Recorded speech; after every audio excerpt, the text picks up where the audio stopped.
दोस्तों नमस्कार। Nexon news के खास बुलेटिन में आपका स्वागत है।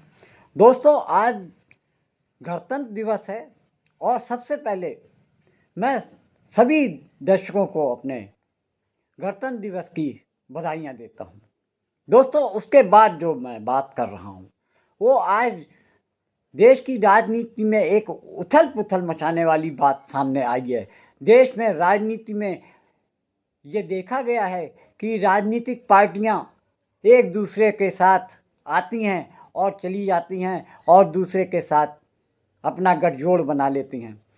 ऐसा ही एक गठजोड़ बिहार की सरकार और भाजपा की सरकार के बीच में दिखने लगा है। मोदी सरकार और नीतीश कुमार एक बार फिर एक प्लेटफॉर्म पर दिखने जा रहे हैं। ऐसा सूत्र बता रहे हैं कि नीतीश कुमार एक बार यानी चौथी बार एनडीए में शामिल हो सकते हैं और इस बात को लेकर काफ़ी चर्चाएं चल रही हैं। खास तौर से बिहार में ये समझा जा रहा है कि जल्द ही सरकार गिरने वाली है और वहाँ पर एक राजनीतिक भूचाल आने वाला है।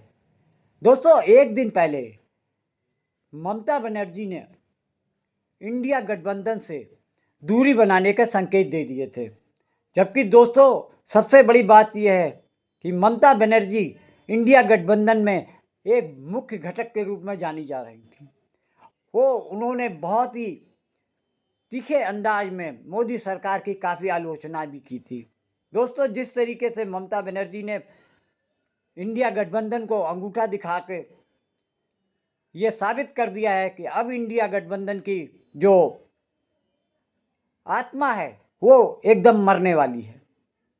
आपको मालूम होगा कि ममता बनर्जी के प्रदेश में 42 सीट हैं, 42 लोकसभा की सीट हैं, जिसमें 23 उनके पास पहले से हैं, सांसद हैं 23 और भाजपा के पास 18 सांसद हैं।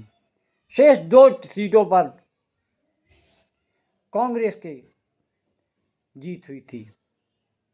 और ऐसा ही कुछ हाल पिछले आम चुनाव के दौरान नीतीश कुमार के बिहार में 39 सीटों पर एनडीए गठबंधन को सफलता मिली थी, जिसमें कि नीतीश कुमार और गठबंधन को 39 सीटें मिली। इससे भाजपा को भारी सफलता मिली और उनको ये लगा कि इसी को आगे बढ़ाया जाए। इसी वजह से ये देखा गया कि भाजपा के नेता और लोग इसी जुगत में लगे रहे कि किसी तरीके से नीतीश कुमार को अपने गठबंधन में शामिल किया जाए। लेकिन इस बीच में अमित शाह का एक वीडियो काफ़ी वायरल हो रहा है, जिसमें वो जनसभा के बीच में कह रहे हैं कि नीतीश कुमार के लिए अब भाजपा के दरवाजे हमेशा के लिए बंद हो चुके हैं। लेकिन ये राजनीति का असर देखा गया है कि राजनीति में कभी भी कोई भी एक दूसरे के लिए हमेशा के लिए दुश्मन नहीं होते हैं। जैसा कि वर्तमान परिस्थिति में नीतीश कुमार और एनडीए गठबंधन के बीच में जो सलाह मशवरा हो रहा है, उसको देखकर लगता है कि बहुत जल्दी प्रधानमंत्री मोदी के पक्ष में नीतीश कुमार खड़े हो जाएंगे। जबकि भाजपा को सबसे ज़्यादा खतरा नीतीश कुमार की विरोध के कारण नज़र आ रहा था। उन्होंने उस विरोध को अगर ख़त्म कर दिया तो भाजपा की जीत को कोई भी रोक नहीं सकता। ये भाजपा समझ गई है, इसीलिए वो किसी भी सूरत पर नीतीश कुमार को अपने साथ में लाने के लिए बेकरार थे। उन्होंने नीतीश कुमार को परेशान करने के लिए बिहार के पूर्व मुख्यमंत्री लालू प्रसाद यादव को और उनके परिवार को सीबीआई, ईडी और स्थानीय पुलिस के दौरान खूब परेशान करने का प्रयास किया, ताकि नीतीश कुमार इस सब से परेशान होकर वापस एनडीए में शामिल हो जाएं। ऐसा उनकी मंशा पूरी होती दिख रही है। इस तरीके से नीतीश कुमार जो कि पिछले साल भाजपा के खिलाफ खड़े होकर इंडिया गठबंधन की जो अगुवाई उन्होंने की थी, उससे लग रहा था कि इंडिया गठबंधन भाजपा को, एनडीए गठबंधन को एक कड़ी टक्कर देने के मूड में दिख रहा है। इससे सबसे ज़्यादा खतरा प्रधानमंत्री मोदी को तीसरी बार प्रधानमंत्री बनने में सबसे बड़ी अड़चन नीतीश कुमार से आ रही थी। अब हम बात करेंगे नीतीश कुमार की, आखिर क्या मजबूरियां हैं कि वो वापस एनडीए की तरफ जाने का प्रयास कर रहे हैं। दोस्तों, जिस तरीके से पिछले विधानसभा चुनाव के दौरान नीतीश कुमार ने यह जनसभा में कह दिया था कि ये उनका आखिरी चुनाव होगा, लेकिन कहते हैं ना, आदमी की महत्वाकांक्षाएं दिन ब दिन बढ़ती ही जाती हैं, जैसा कि नीतीश कुमार के मामले में देखा जा रहा है। पिछले विधानसभा चुनाव में नीतीश कुमार को मात्र 45 सीट मिली थी, जबकि 79 सीट आरजेडी यानी लालू प्रसाद की पार्टी को मिली थी, राष्ट्रीय जनता दल पार्टी को मिली थी, और 19 सीट कांग्रेस को मिली थी। भाजपा को 78 सीट मिली थी, यानी राजद लालू प्रसाद यादव पार्टी, राष्ट्रीय जनता दल को 79 सीट्स मिली थी। इसके वजह से, इस चुनाव परिणाम की वजह से नीतीश कुमार की पार्टी को भारी झटका लगा, और इन सब चीज़ों के पीछे रामविलास पासवान के बेटा चिराग पासवान का जो मुहिम उन्होंने नीतीश कुमार के खिलाफ चलाया, उससे नीतीश कुमार को काफ़ी नुकसान हुआ, और उनकी सीट जो 70-71 सीट थी 2015 में, वो घटकर 45 सीट पे आ गई। जिस तरीके से रामविलास पासवान के बेटे चिराग पासवान ने 2020 के चुनाव में जिस तरीके से जो हालात पैदा कर दिए, उनकी पार्टी के कैंडिडेट के खिलाफ में इस तरीके से प्रचार किया, नीतीश कुमार की धज्जियां उड़ा दी, और साफ साफ कहते थे चिराग पासवान कि मोदी जी मेरे राम हैं और मैं उनका हनुमान हूँ।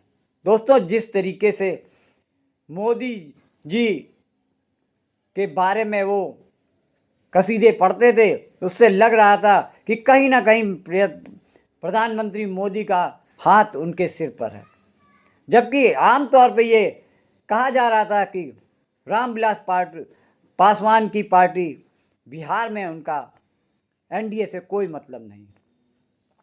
ये सब उसके बाद हुआ जब रामविलास पासवान की अचानक मृत्यु हो जाती है, और उसके बाद सीधा दारोमदार उनके बेटे चिराग पासवान पे आ जाता है। चिराग पासवान के पिता रामविलास पासवान मोदी सरकार में कैबिनेट मंत्री थे, और वो उनके बारे में कहा जाता था कि देश में सरकार किसी की भी हो, लेकिन रामविलास पासवान को कोई ना कोई पद, मंत्री का पद उनको जरूर मिलता था। उनको लोग मौसम विज्ञानी भी कहते थे, लेकिन अब मौसम विज्ञानी के रूप में नीतीश कुमार का नाम गिरा जाता है। अब तक नीतीश कुमार ने 3 बार एनडीए के साथ मिलकर सरकार बनाई, और 4 बार महागठबंधन के साथ मिलकर 4 बार सरकार बनाई। नीतीश कुमार को भी लोग कहते हैं कि मौसम विज्ञानी हैं, वो हवा का रुख पहचान लेते हैं कि कहाँ से उनको फ़ायदा होने वाला है और कहाँ से उनको नुकसान हो सकता है। अब वो अपनी साख बचाने के लिए एक बार फिर से एनडीए में जाने को तैयार हैं। एनडीए में इसलिए जाने को तैयार हैं कि उनको लग रहा है कि राजद के साथ मिलकर अगर वो लोकसभा का चुनाव लड़ते हैं या इंडिया गठबंधन का चुनाव लड़ते हैं, तो उनको बहुत ज़्यादा सफलता मिलने में आशंका दिख रही है। यही वजह है कि प्रधानमंत्री मोदी से एक बार फिर वो हाथ मिलाकर अपनी पार्टी को मजबूत करना चाहते हैं, लेकिन उनको ये सोच समझ में नहीं आ रहा कि भाजपा ने आज तक उनके साथ क्या किया। भाजपा ने उनके ही एक नेता को बिना उनकी मर्जी के मोदी कैबिनेट में जगह दी, और बाद में उन्हीं के जरिए पार्टी को तोड़ने का प्रयास भी किया गया। ये बहुत ज़्यादा लंबे समय की बात नहीं बल्कि 1-1.5 साल पहले की बात है। तब नीतीश कुमार ने एनडीए से अपने को अलग करते हुए एक बार फिर से महागठबंधन के साथ हाथ मिलाए और फिर से एक बार प्रदेश की कमान संभाली। ये तो 15-20 साल से देखा जा रहा है कि सरकार किसी की भी हो, चाहे केंद्र में मोदी की हो या कांग्रेस की, वहाँ पर प्रदेश के मुख्यमंत्री के तौर पर नीतीश कुमार ही काबिज हैं। और ये कहा जा रहा है कि अब वो सक्रिय राजनीति से धीरे धीरे कमज़ोर पड़ते जा रहे हैं। यही वजह है कि वो अपनी पार्टी और अपने राजनीतिक वजूद को बचाने के लिए एक बार फिर से एनडीए में शामिल हो सकते हैं। और दूसरी तरफ जो ममता बनर्जी हैं, ममता बनर्जी ने सिर्फ इसलिए अपने आप को इंडिया से अलग करने की जो बात कही, उसके पीछे ईडी, सीबीआई और इनकम टैक्स के जो शिकंजे हैं, मोदी सरकार के जांच एजेंसियों के शिकंजे से बचने के लिए ममता बनर्जी ने अपने बेटे, अपने भतीजे अभिषेक बनर्जी को बचाने के लिए इंडिया गठबंधन से दूर होने की बात कही है। दूसरी तरफ वो समझ रही हैं कि राहुल गांधी की जो 2 यात्राएं, एक पहली भारत जोड़ो यात्रा थी, उसका पार्ट 2 अब चल रहा है, भारत जोड़ो न्याय यात्रा, जिसको लेकर 14 जनवरी से राहुल गांधी पूर्वोत्तर से शुरू हुए यात्रा करते हुए अब वो बंगाल में पहुंच गए हैं। बंगाल में उनका बढ़ता हुआ कद देखते हुए उनको लग रहा है कि अब यहाँ की राजनीतिक जमीन उनके कदमों से नीचे खींची जा रही है और इस बात को कतई बर्दाश्त नहीं करना चाहती हैं। जबकि पश्चिम बंगाल में इस समय कांग्रेस और सीपीएम का जो गठजोड़ है उससे भी उनको खतरा हो रहा है। तो इसलिए उन्होंने ये फैसला किया है कि वो डायरेक्ट भाजपा को सपोर्ट नहीं करेंगी, लेकिन कांग्रेस को भी वो सपोर्ट नहीं करने वाली हैं। उन्होंने सीधा टका सा जवाब देते हुए ये कहा है कि अब वो पश्चिम बंगाल में कांग्रेस के साथ कोई सीट शेयरिंग का मुद्दा सुलझने वाला नहीं है और हम इंडिया गठबंधन के पार्ट तो हैं, लेकिन पश्चिम बंगाल में हम कोई भी समझौता करने के मूड में नहीं हैं। उनके जवाब, उनके जो बयान को सुनकर कांग्रेस के प्रदेश अध्यक्ष पश्चिम बंगाल के अधीर रंजन चौधरी ने हमेशा की तरह उनका विरोध करते हुए, उनके बयान की कड़ी आलोचना करते हुए कहा कि ममता बनर्जी हमेशा से ऐन वक्त पर धोखा देती हैं। जबकि ये हालात थे कि इंडिया गठबंधन में एक अहम नेता के रूप में ममता बनर्जी को जाना जाता है, लेकिन उनके इस तरीके के बयान से इंडिया गठबंधन के और भी नेता जुबान चलाने लगे। जैसे कि पंजाब के मुख्यमंत्री भगवंत मान ने भी साफ साफ कह दिया है कि पंजाब में कांग्रेस के साथ कोई भी सीट शेयरिंग का मामले की बात नहीं हुई है और पंजाब में हम अपने दम पर चुनाव लड़ेंगे। इस तरीके से कांग्रेस के साथ गठबंधन या सीट शेयरिंग के मामले को लेकर भगवंत मान ने भी कड़ी आपत्ति जताई है। इसी तरीके से ये देखा जा रहा है कि अन्य प्रदेशों में कुछ नेता दबी जबान से कांग्रेस के साथ सीट शेयरिंग के मामले में कन्नी काटने का प्रयास कर रहे हैं। दोस्तों, जिस तरीके से इंडिया गठबंधन का अभी 6-7 महीने ही हुआ है कि भाजपा, मोदी सरकार, आरएसएस और अन्य संगठन इस बात का प्रयास कर रहे थे कि किसी तरीके से इस गठबंधन में दरार पड़े और उनकी मुंह मांगी मुराद पूरी हो गई कि उनको ममता ने जैसे ही बयान दिया वैसे ही नीतीश कुमार ने भी अपना पाला बदलते हुए यह करीब करीब ऐलान कर दिया है कि वो अब इंडिया गठबंधन के साथ में सक्रिय नहीं रहेंगे और वो एनडीए के साथ में जाएंगे। हो सकता है कि फरवरी फर्स्ट वीक तक बिहार की सरकार में, बिहार की राजनीति में भारी बदलाव देखा जाए। वो उथल पुथल अब साफ नज़र आने लगी है। 4 फरवरी को प्रधानमंत्री मोदी की बिहार में रैली होने वाली है और हो सकता है कि नीतीश कुमार और प्रधानमंत्री मोदी एक बार फिर एक मंच से एक दूसरे के गले में बाहें डाले दिख सकते हैं। दोस्तों, ये तो भविष्य के गर्त में छिपा है कि आने वाले समय में नहीं कुछ क्या हो सकता है, लेकिन इस बात की पूरी आशंका दिख रही है कि इंडिया गठबंधन जितनी तेज़ी के साथ बढ़ा था, अब उससे चौगुनी गति से उसकी जो गर्त में जाता दिख रहा है। इंडिया गठबंधन के बड़े बड़े नेता अब अपने आप पैर सिकोड़ने लगे हैं। इससे देश में ये एक जो हवा चलने लगी थी कि अगर एनडीए को कोई गठबंधन कोई टक्कर दे सकता है तो वो इंडिया गठबंधन था, लेकिन ये सपना बहुत ज़्यादा दिन तक कायम नहीं रहा और इंडिया गठबंधन के लिए बड़े दुख की बात है कि अब उसके पुराने नेता उनसे अलग अलग संतरे की फाँक की तरह अलग होते जा रहे हैं।